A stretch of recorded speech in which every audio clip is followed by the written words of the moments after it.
Hello friends, कैसे हो आप सब। उम्मीद है कि आप सब अच्छे से होंगे। आज का जो हमारा नया टॉपिक है that is contrast media of ultrasound. जैसे कि आपने कंट्रास्ट मीडिया सीटी का देखा होगा, एमआरआई का देखा होगा, लेकिन ये उनसे बिल्कुल डिफरेंट है। ये जो कंट्रास्ट मीडिया होता है बिल्कुल डिफरेंट होता है सीटी और एमआरआई के कंट्रास्ट से।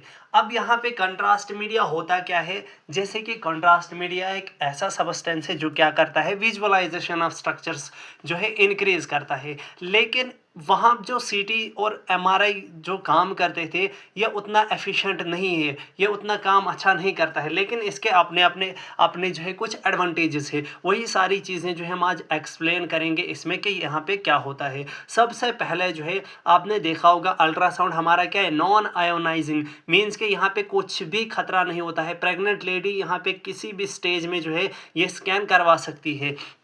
तो अभी क्या होता है, कभी कभी हमें क्या करना पड़ता है, कंट्रास्ट मीडिया का यूज़ करना पड़ता है स्ट्रक्चर्स को देखने के लिए। तो सबसे पहले जो है हमारे पास these contrast agents are gas filled, means कि यहाँ पे हमारे पास कुछ ऐसे माइक्रो बबल मिलते हैं, मीन्स के ऐसे सफियर लाइक स्ट्रक्चर्स मिलते हैं, इनको बोलते हैं micro bubble. Micro bubble means बहुत छोटे छोटे बबल्स हमारे पास होते हैं विच आर गैस फील्ड, और इनमें क्या होती है, गैस होती है अंदर से। इन बबल्स में क्या होते हैं, गैस होती है अंदर से। ये क्या करते हैं, विच एनहांसेस वीक सिग्नल। जो हमारे पास पहले वीक सिग्नल मिल रहे थे, वीक सिग्नल कहाँ से, जब आप कंट्रास्ट नहीं दे रहे थे तब आपको कुछ एरिया से वीक सिग्नल मिल रहा था।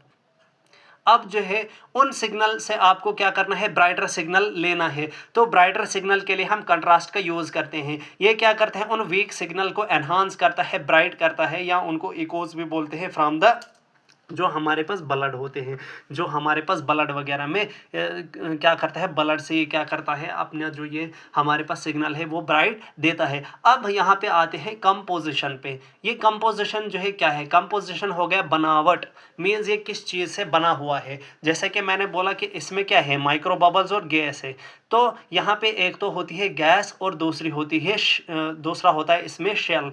अब ये जो हमारे पास गैस है, ये जो गैस है सबसे इम्पॉर्टेंट यही है, किस में, अल्ट्रासाउंड में, अल्ट्रासाउंड इमेज फॉर्मेशन में यही इम्पॉर्टेंट है। जो है शेल का उतना इम्पॉर्टेंस नहीं होता है इमेज फॉर्मेशन में, लेकिन शेल का भी अपना कुछ फंक्शन है, वो भी हम फिर देखेंगे। सबसे पहले हम देखते हैं गैस क्या होता है। मैंने बोला गैस जो है मेन कंपोनेंट है, ठीक है, ये क्या है, मेन कंपोनेंट। अब यहाँ पे जो है आपको दो चीज़ें यहाँ पर मिलेंगी। सबसे पहले जब ओल्डर था, जब पहले के ज़माने में अल्ट्रासाउंड करते थे तब हमारे पास गैस यूज़ होती थी, एयर। क्या यूज़ होती थी, एयर। लेकिन फिर जो है इसमें कुछ ना कुछ तो डिसएडवांटेजेस रहे होंगे, वो हम आगे देखेंगे, जिसकी वजह से हमारे पास ये आ गए परफ्लोरोकार्बन गैसेस। अब ये परफ्लोरोकार्बन में हमारे पास दो टाइप्स होती हैं, एक परफ्लोरोब्यूटेन और परफ्लोरोप्रोपेन। परफ्लोरोब्यूटेन एंड परफ्लोरोप्रोपेन। प्रोपेन में होते हैं 3 कार्बन एटम्स और ब्यूटेन में होते हैं कितने, 4 कार्बन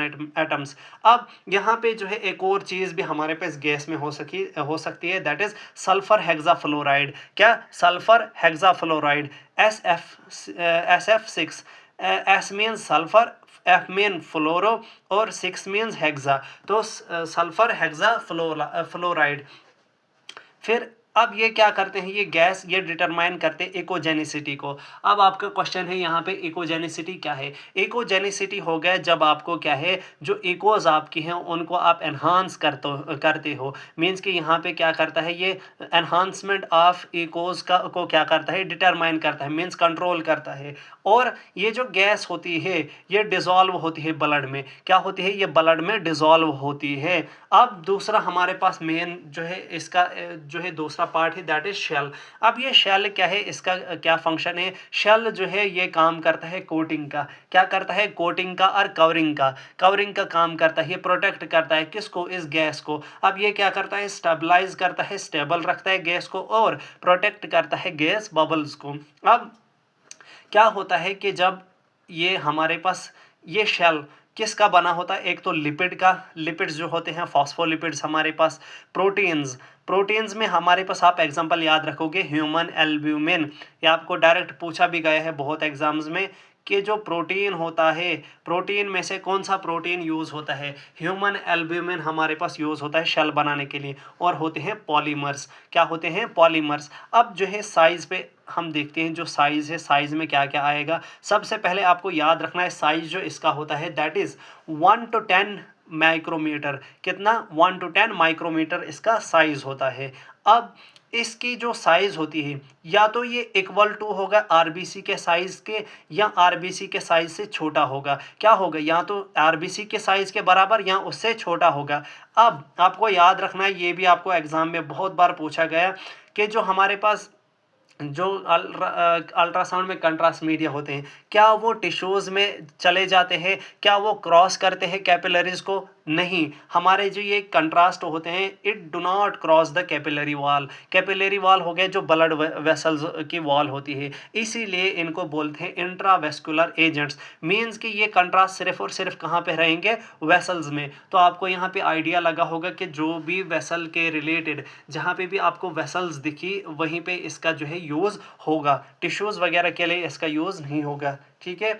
अब जैसे अनलाइक सीटी और एमआरआई, मीन्स जैसे सीटी और एमआरआई में जो कंट्रास्ट यूज़ होता है, वो कंट्रास्ट जो है डिफ्यूज़ करते हैं टिश्यूज़ में। मीन्स कि आपके ट्यूमर तक जो है वो चला जाता है, ट्यूमर में भी चला जाता है आपका क्या? सीटी और एमआरआई का कंट्रास्ट, लेकिन ये सिर्फ रहता है इनटू द वेसल्स। अब कुछ आइडियल प्रॉपर्टीज़ देखते हैं कंट्रास्ट मीडिया की, कि हमारा कंट्रास्ट मीडिया कैसा होना चाहिए। सबसे पहले ये होना चाहिए स्टेबल। क्या होना चाहिए? स्टेबल होना चाहिए। दूसरा होना चाहिए नॉन टॉक्सिक। ये टॉक्सिक नहीं होना चाहिए पेशेंट के लिए। ये नॉन एलर्जिक होना चाहिए, एलर्जी नहीं होनी चाहिए पेशेंट को। Easily excretion. अब यहाँ पे जो है ये ईजिली जो है एक्सक्रीट आउट होना चाहिए बॉडी से। Easily travel, easily travel means ये ब्लड से ईजिली ट्रैवल होना चाहिए। डिज़ोल्व ब्लड मीन्स कि ये ब्लड में आराम से क्या होना चाहिए? डिज़ोल्व होना चाहिए, डिज़ोलेबल होना चाहिए। और इसका साइज़ कैसा होना चाहिए? स्मॉलर होना चाहिए। ताकि स्मॉलर इसलिए होना चाहिए क्योंकि हमारी कैपिलरी छोटी छोटी होती हैं। अगर इसका साइज़ बड़ा होगा तो वहाँ पे क्लॉट कर सकता है, लेकिन साइज़ छोटा होने की वजह से ये जो है ईजिली ट्रैवल करता है।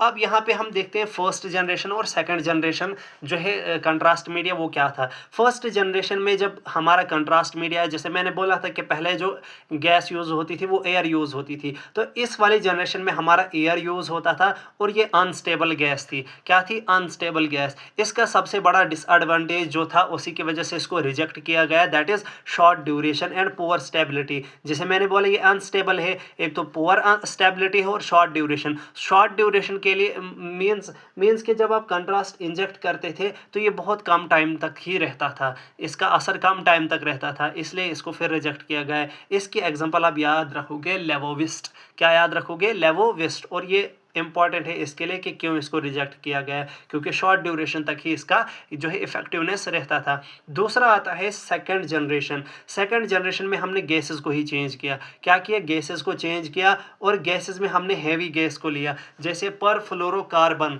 परफ्लोरोकार्बन्स में गैसेस में क्या क्या? परफ्लोरोब्यूटेन और परफ्लोरोप्रोपेन हमने लिया, और एसएफसीएक्स हो गया सल्फर हेक्सा फ्लोराइड। और हमने जो ये लिपिड्स की कवरिंग ली थी वो स्ट्रॉन्ग ली इसके केस में, ताकि इसको स्टेबिलिटी जो है अच्छी मिले। अब इसमें जो एग्जांपल है दैट इज सोनोवियो एंड ऑप्टिसन। सोनोवियो एंड ऑप्टिसन ये आप जो है एग्जांपल्स में याद रखेंगे in case of the second generation. अब इसका एडवांटेज क्या था? जो ऊपर वाले का डिसएडवांटेज वही नीचे का डिसएडवांटेज होता है। एडवांटेज क्या है? ये लॉन्गर टाइम तक रहता था सर्कुलेशन में। सर्कुलेशन मीन्स जो आपका ब्लड स्ट्रीम है उसमें ये ज़्यादा टाइम तक रहता था, इसका इफेक्टिवनेस ज़्यादा टाइम तक रहता था। अब जो है इसकी थोड़ी एडमिनिस्ट्रेशन हम देखते हैं, इसको एडमिनिस्टर कैसे हम करते हैं। एडमिनिस्टर हम इसको ऐसे करेंगे कि इसको आईवी के थ्रू मींस इंट्रावीनसली, वेन्स के थ्रू आप इसको क्या कर सकते हो? इंजेक्ट कर सकते हो। और मोस्टली हम ऐसे ही करते हैं, कोई भी कंट्रास्ट हो उसको हम मोस्टली आईवी के ही थ्रू देते हैं। अब आईवी के थ्रू जब देते हैं तो क्या क्या चीज़ यहाँ देखने के लिए, एक तो ब्लड फ्लो और दूसरा परफ्यूजन इन ऑर्गन्स, ये चीज़ें देखने के लिए। दूसरा होता है ऑरल। ऑरली जब आप इसको दोगे, ऑरली आपको क्या करना पड़ेगा? कंट्रास्ट मीडिया पानी में मिलाना पड़ेगा, फिर देते हैं हम पेशेंट को, ताकि ज़्यादा से ज़्यादा अमाउंट आपका जो है चला जाए इनटू द आपके बाउल में, इंटेस्टाइन्स में। और ये किसके लिए यूज़ होता है? जीआईटी के लिए, गैस्ट्रो इंटेस्टाइनल ट्रैक्ट के लिए, स्टमक, ड्यूडेनम, ड्यूडेनम या बाकी जो भी हमारे पास इंटेस्टाइन्स वगैरह हैं। एक और है हमारे पास इंट्रा कैविटरी कंट्रास्ट एजेंट्स। अब आपका क्वेश्चन होगा ये कैविटरी कंट्रास्ट एजेंट क्या होगा? कैविटरी मीन्स कैविटीज़, खाली जगहें, जैसे कि आपका HSG होता है, means in case of female आप क्या करते हो, थ्रू द वेजाइना क्या करते हो, कंट्रास्ट को इंजेक्ट करते हो for the process of HSG। HSG हमारे पास होता है हिस्टीरोसाल्पिंजियोग्राफी। अगर आपको HSG के बारे में जानना होगा तो आप मेरे जो है यूट्यूब चैनल पे जा सकते हो, वहाँ पे एक रेडियोलॉजिकल प्रोसीजर की एक प्लेलिस्ट है जहाँ पे मैंने सारे प्रोसीजर्स जो है एक्सप्लेन किया है और उसमें एक प्रोसीजर HSG भी है। अब ये जो है HSG में आपको मिलेगा हिस्टीरोसाल्पिंजियो कंट्रास्ट सोनोग्राफी, और इसको शॉर्ट में हम लिखते हैं HYCOSY। अब एक और चीज़, ये वेजाइको यूरेट्रिक रिफ्लेक्स देखने के लिए यूज़ होता है, जो कि आपके किडनी में देखने को मिलेगा जब आपका जो है यूरिन जो है वो क्या करता है, ब्लैडर से ऊपर चढ़कर कहाँ चला जाता है, यूरेटर्स में। Vesico means bladder and ureteric means ureter, means के ब्लैडर से यूरेटर की तरफ जाता है हमारा यूरिन। और तीसरा हो गया ब्लैडर इवॉल्वेशन, और आप क्या करते हो, ब्लैडर को जो है यहाँ पे देखते हो, विजुअलाइज करते हो कि उसमें कौन सी एबनॉर्मेलिटीज़ हैं। अभी जो है हम थोड़ा सा इसके मैकेनिज़्म पे जो है थोड़ा सा नज़र मारते हैं कि मैकेनिज़्म इसका कैसा है, ये कैसे वर्क करता है, मैकेनिज़्म ऑफ एक्शन कैसे हैं। जैसे कि आपको पता होगा कि नॉर्मल, जैसे कि मैंने पहले ही बोला था कि नॉर्मल जो ब्लड होता है वो क्या करता है, वीक सिग्नल प्रोड्यूस करता है। कैसा प्रोड्यूस करता है, वीक सिग्नल जो है वो प्रोड्यूस करता है। लेकिन हमें वीक सिग्नल्स वहाँ एरिया से नहीं चाहिए होते हैं, इसलिए हम क्या करते हैं, यूज़ करते हैं कंट्रास्ट मीडिया को। क्या करते हैं, कंट्रास्ट मीडिया को यूज़ करते हैं। Normal blood gives weak echoes. Echoes means जो हमारे पास रिफ्लेक्टेड जो हमारे पास अल्ट्रासाउंड आई थी, जैसे कि मैंने आपको बहुत सारी इंटरेक्शंस बताई थी, interaction of ultrasound with the matter और विद द बॉडी। अगर आपने नहीं देखे वो भी आपको चैनल पे मिलेंगी, बिल्कुल same to same easy way में मैंने वहाँ पे भी समझाया हुआ है। अब यहाँ पे क्या होता है, मैं थोड़ा सा ये डायग्रामेटिकली समझाता हूँ कि आप मान के चलिए कि यहाँ से आई थी 100%, यहाँ से आई थी अल्ट्रासाउंड वेव, लेकिन अब जब ये टिश्यू के साथ इंटरेक्ट की इसने, किसके साथ, टिश्यू के साथ, तो उसमें से अराउंड कितनी, आप मान के चलिए कि 80% यहाँ पे क्या हो गई, एब्जॉर्ब हो गई, और 20% जो है वापस आ गई। क्या हुआ, यहाँ पे 80% जो है एब्जॉर्ब हुई थी और 20% जो है यहाँ पे रिफ्लेक्ट हुई थी, जिसकी वजह से हमारे पास क्या आया, वीक सिग्नल। लेकिन नेक्स्ट स्टेप में क्या होता है, यहाँ से आ गई हमारी अल्ट्रासाउंड, ये इंटरेक्ट की टिश्यू, और हमने यहाँ से क्या दिया हुआ है, कंट्रास्ट। ये जो गैस बबल मैंने जहाँ पे लिखा हुआ है ये हमारा कंट्रास्ट है।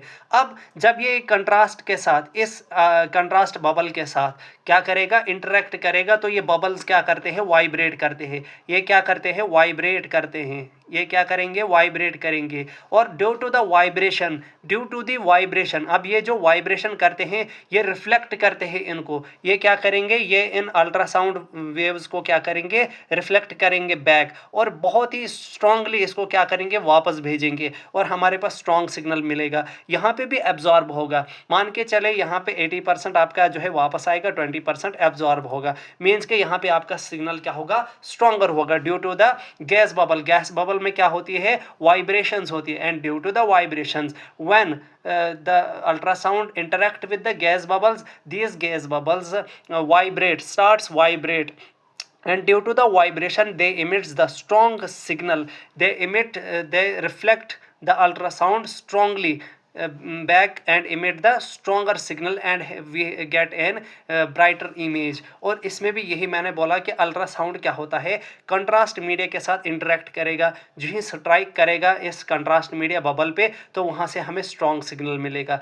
आफ्टर इमेजिंग, अब जैसे कि इमेज तो हमें मिल गई, अब इस गैस बबल को बाहर निकालना है। वो बाहर कैसे निकलती है, हमारे पास जो गैस होती है और शेल होता है, जो दो पार्ट्स हैं, दोनों पार्ट्स को हमने क्या करना है, एक्सक्रीट आउट करना है। जैसे मैंने बोला था कि गैस हमारे पास क्या होती है, ये डिजॉल्वेबल होती है, ये जो है ब्लड में डिजॉल्व होती है। तो ब्लड जब जला जाता है कहाँ पे, लंग्स के पास, तो एज लंग्स क्या करता है, इनको एक्सक्रीट आउट करता है ड्यूरिंग एक्सहेलेशन, ड्यूरिंग एक्सहेल, जब एक्सपायरेशन होती है, जब हम बाहर हवा छोड़ते हैं तब क्या करेगा, ये गैसेस को भी रिलीज करेगा, किसके साथ, कार्बन डाइऑक्साइड के साथ।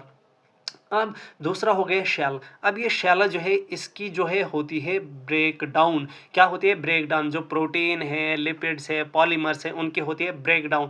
ये कहाँ ब्रेक डाउन होती है? In the liver. ये भी आपको क्वेश्चन पूछा जाता है कि जो शेल होता है उसकी ब्रेक डाउन कहाँ होती है? लीवर में। और मैं हमेशा ही बनाता हूँ डिटेल्ड नोट्स, डीप नोट्स, ताकि आपको कॉम्पिटिटिव एग्जाम में भी मुश्किल ना हो।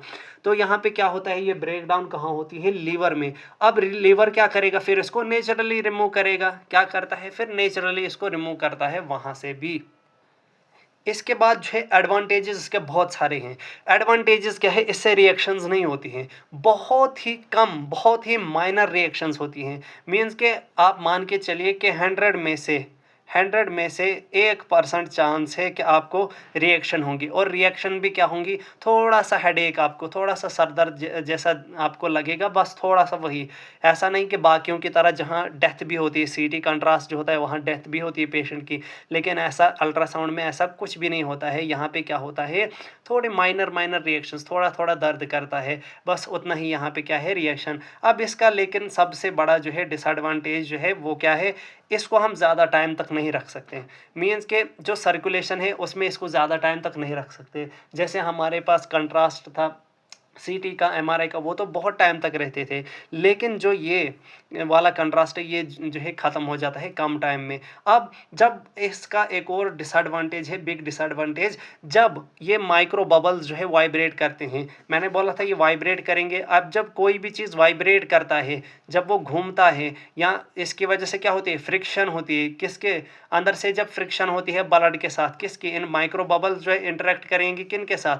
ब्लड के साथ। वहाँ पे ये फ्रिक्शन शो करेंगे। अब ड्यू टू द फ्रिक्शन यहाँ पे एक जो है एनर्जी रिलीज होगी in the form of heat. अब जितनी ज़्यादा वाइब्रेशन होगी उतना ज़्यादा हमारे पास क्या होगा? हीट जो है जनरेट होगी एट लो फ्रीक्वेंसी। लास्ट वाला जो पॉइंट है कि ये हमारे पास क्यों नहीं रहता था ज़्यादा टाइम के लिए? क्योंकि हमारे पास कुछ अल्ट्रासाउंड फ्रीक्वेंसी कम, लो फ्रीक्वेंसी की होती है, लो रेंज की होती है। अब लो फ्रीक्वेंसी माइक्रो बबल्स क्या होता है? At low frequency the micro bubbles burst. Burst means ये टूट जाते हैं, फूट जाते हैं। क्या करते हैं? फूट जाते हैं। किस पे? लो फ्रीक्वेंसी पे। तो अगर ये टूट जाएंगे तो स्ट्रॉन्ग सिग्नल तो इमिट करेंगे ही नहीं।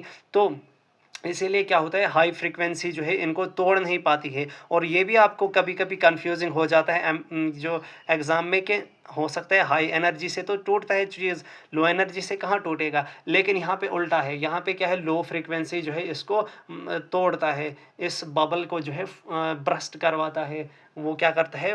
फूट जाता है यहाँ पे। तो ये सारी चीज़ें आप याद रखोगे। This is all about the contrast media of ultrasound. Thank you.